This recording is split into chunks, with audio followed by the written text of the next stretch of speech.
I've never been particularly fashionable, and even when I've tried, I've never kind of looked quite right. Though back at uni, I did try. I'm not great at sewing, so I bought some basics from Primark and made my own mermaid costume, which turned out pretty well. But looking back on those pictures recently, it got me thinking, why aren't I making more of an effort when I'm attending these big events in horticulture and I'm just dressing a bit meh?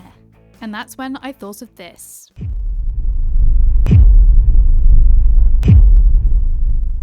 Before this project, we must rewind back to April. At the end of April, the RHS Urban Show is coming up, and I wanted to do something a little different for it. I don't really have any fits, I'm not that fashionable, so I wanted to kind of like make a little bit of an effort, stand out a little bit, put myself out there. I'm gonna go with Gemma from Plant Parlogram, and I feel like an imposter still, so I want to solidify my claim amongst the kind of houseplanty people and the kind of like the press people and like the influencers in that space. So what I'm going to do is I'm going to create an outfit, Amber Show style, but because I can't sew that well, I have got like bases for it, so I'll show you. This looks really nice on, and it has like a lining as well, so I can sew into this side fabric. I'm not that great at sewing, so I have got the trusty E6000 glue. Thank you, Amber, for that, letting us know that that is like one of the best glues for cementing clothes together. Otherwise I'd just be using PVA and it would just like completely fall apart.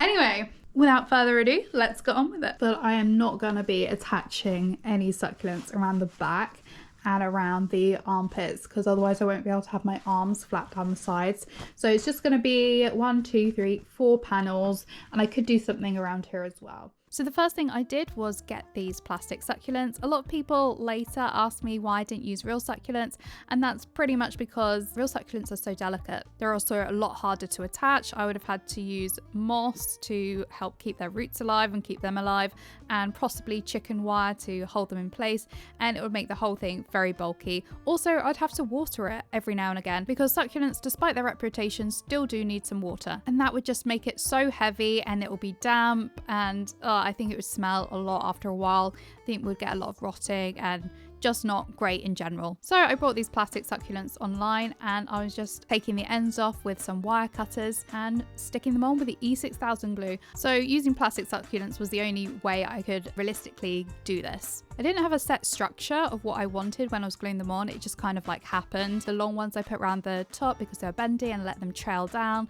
and I put a few of them at the front as well. I believe it's Burrito's tail. I put on the bigger ones first, like the Ecovarias, and then just filled them in the gaps with whatever I had left. The glue takes about 8 hours to actually set, and the effect worked brilliantly. I did, out of precaution, take with me a bottle of the E6000 glue with me to these events, just because some of these succulents were so smooth. I knew that the glue wouldn't hold for the long run, and I did consider sewing them on, but they're just so thick that my sewing needle on my machine nearly broke, and I just couldn't push through the needle with my fingers, so I just used sewing pins to pin them in place and glued them on. But the top worked so well in grabbing people's attention. The amount of people who took pictures of me was insane. I even had one lady come up to me saying that she wanted a picture of my top for herself and of my boobs for her husband. So that was lovely. Now I know I can charge for pictures on OnlyFans. Looking back at this slow-mo footage now, I can understand completely why you're not meant to look at the camera when you're doing the slow-mo. It does look insanely creepy. But all jokes aside, the amount of pictures that people wanted to take of me, I got access to some of the houseplant studios because I feel like the people took me a lot more seriously with my top, and I could just get that bit of extra info and chat to people. They were really interested in my top. It was like an icebreaker. And I truly do believe that that top helped me to network. It was an instant icebreaker. More people would speak to me. I got to speak to a lot of the designers at the houseplant studios, as well as people around, and a lot of people were tagging me in photos and asking me for pictures. So I was definitely getting noticed at all of these horticultural events, I think due to this top and just putting myself out there. If you would like to see the video of the houseplant studios, subscribe to this channel. It'll be coming out soon. If it's already out by the time you're seeing this video, the links will be in the description down below. Let me know what houseplant related projects I should be doing next.